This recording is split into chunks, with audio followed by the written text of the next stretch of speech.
मित्रांनो, हेच आहे ते ठिकाण की ज्या ठिकाणी आपल्या अख्ख्या महाराष्ट्राचं लाडकं दैवत हो, आपला विठुराया ज्या ठिकाणी होता तेच हे कर्नाटकातील ठिकाण हंपी. आणि हंपीमधील या भागाला म्हणतात विठ्ठलपुरा. अप्रतिम वास्तुकलेचा नमुना असलेला हा भाग अक्षरशः आपल्याला वेड लावून ठेवतो आणि पाहत राहावा असं हे ठिकाण आहे. हंपीमध्ये असलेलं मोस्ट पॉप्युलर डेस्टिनेशन कुठलं असं जर तुम्ही विचारलं तर हे आहे मोस्ट पॉप्युलर डेस्टिनेशन, म्हणजेच विठ्ठल मंदिर. या ठिकाणी अजून एक वैशिष्ट्य आहे. ते असं आहे की या ठिकाणी असलेला हा दगडी रथ की ज्याची चाकं जागेवर गोल फिरायची एकेकाळी. किती सुंदर वास्तुकला असेल तुम्ही कल्पना करू शकता. आज 50 रुपयाच्या नोटेवर असलेला जो दगडी रथ आहे तो याच ठिकाणचा रथ आहे आणि हाच आहे तो रथ.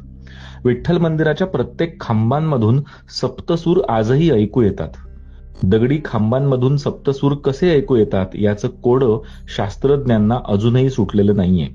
प्रत्येक खांबावर रामायण आणि महाभारतातील प्रसंग इथल्या गाईडकडून नक्कीच ऐकून घेतले पाहिजेत, कारण पटकन आपल्या ते लक्षात येत नाहीत आणि हजारो शिल्पकृती या विठ्ठलपुरामध्ये आपल्याला अक्षरशः वेड लावतात.